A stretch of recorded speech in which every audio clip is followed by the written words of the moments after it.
Welcome to TIG KING's YouTube channel. Today, I would like to show you how to TIG fillet weld using a rotator. I'm a full-time pipe welder at a stainless pipe spool shop, and I make some extra money running a small home garage welding shop. Most of my customers are local machining and fabrication shops.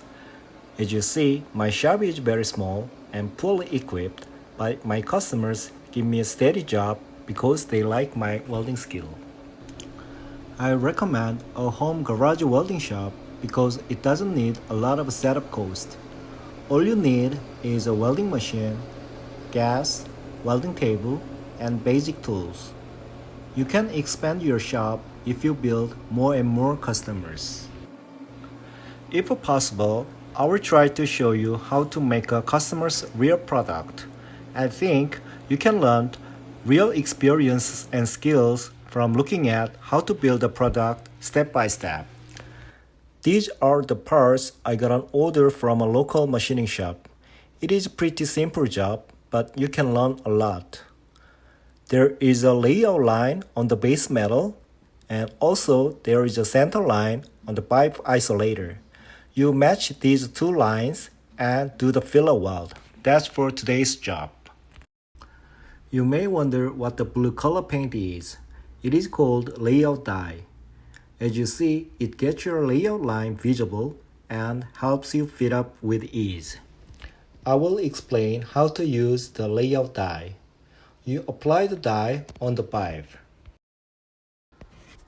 Get the height gauge tip, touch the table, and set it to 0. Then set it to a measurement you want to mark. If you are ready, just scribe the gauge tip on the pipe.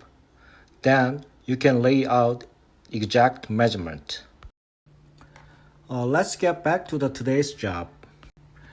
My customer already marked the center line on the base metal and the pipe for me to fit them up without a mistake. My job is to align those center lines and tack it for welding. However, you have to confirm if the center line is correct or not. Never trust somebody else's layout. You have to double check to prevent the big mistake. I use a caliper to see the width. It is a 3-inch. Then the half is 1.5 inch.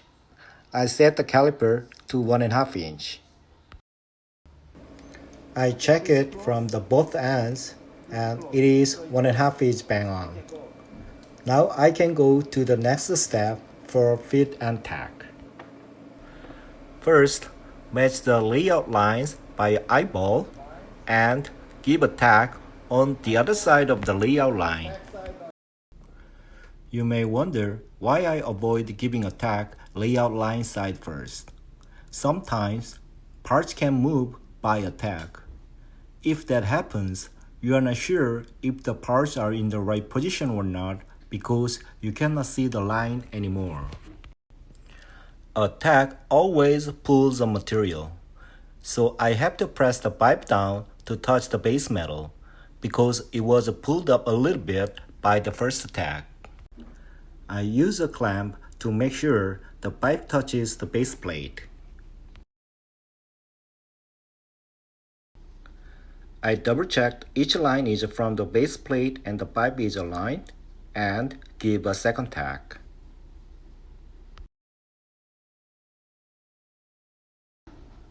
And give a tack on both sides.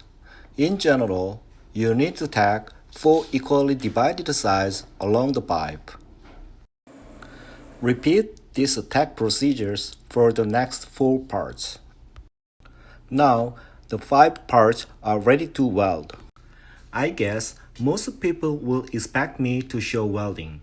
However, there is a very important procedure you have to consider. That is a distortion by a welding heat. I will do the fillet welding here, then the base metal, now straight, will distort to the pipe side 100%.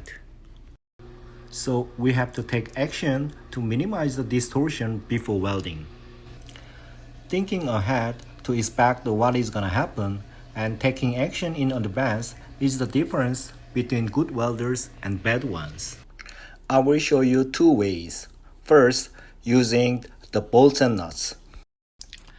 Place the one part upside down and put the 12 or 14 gauge plate on top of the base metal.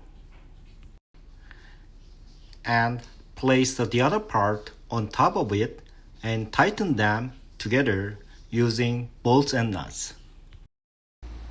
The reason why I use a shim plate and tighten the parts using the bolts and nuts is to give an overbend on the base metal.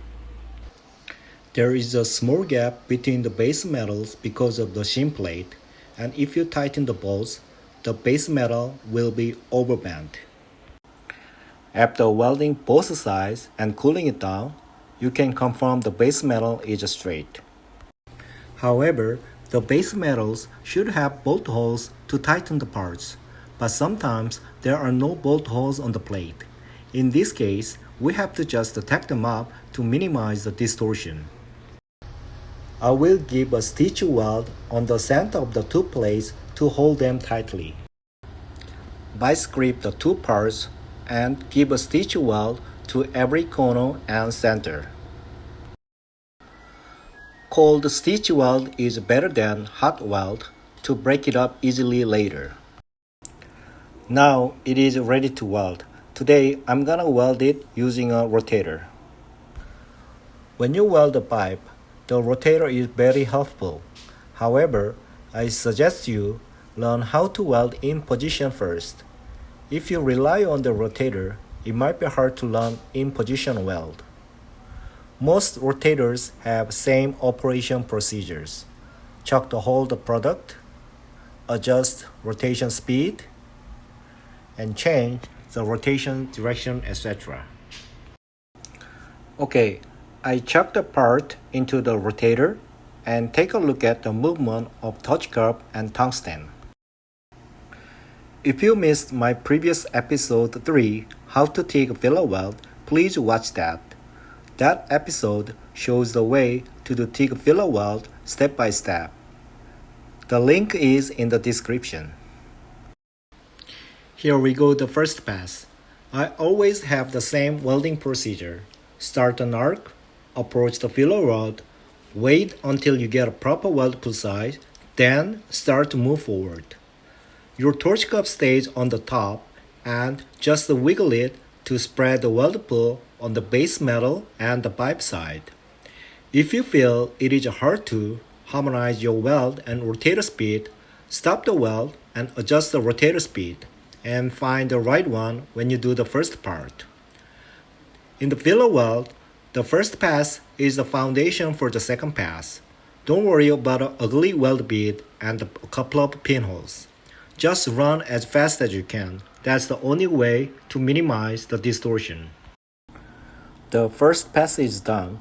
You don't go for the second pass right away. You have to cool it down. As you see, I didn't weld it up completely. You can see there is a small kind of a whipping hole. I made it on purpose. If you don't make a small hole, the gas or air will be entrapped and it can burst during the second pass. That's why it is better to leave a small hole and cover it up in the second pass. Now it's ready for the second pass. I will start an arc ahead of the small hole to cover it up when I finish the weld. Here we go to the final pass. You need more concentration on the second pass. Make sure no defects such as undercut and overlap. You try to make an even weld bead, keeping a consistent working cup and rotator speed. I made the video slower for better view. The most common problem for beginners is they move the torch without making a proper weld pull. As you see the weld pull, I spread the weld pull with the tungsten tip to the pipe and the base plate. It is better to get a feeling you spread the weld puddle with the tungsten tip. If you move the tungsten tip to the base metal without the puddle, it makes a lot of undercut. That is the biggest problem for beginners. If you overcome this challenge, the fillet weld is just a piece of cake. I'm closing up the weld. Use a downslope function and enough post-flow shielding gas not to make a crater or fisheye at the end. The weld is done. It's time for visual inspection. No weld defects such as a crater crack, undercut, and overlap. The color is yellow. That means I didn't input lots of heat into the part. Just hope it is not distorted a lot. I broke the stitch tack and polished the base plate. It looks fine, and it is time to check if the base plate is distorted or not. I use a straight edge to see how much it has changed. What do you think? It has changed a little bit, but I think the customer will be satisfied. Today, I show you how I work at home. I thought this would be better for you guys to learn more instead of just showing how to weld.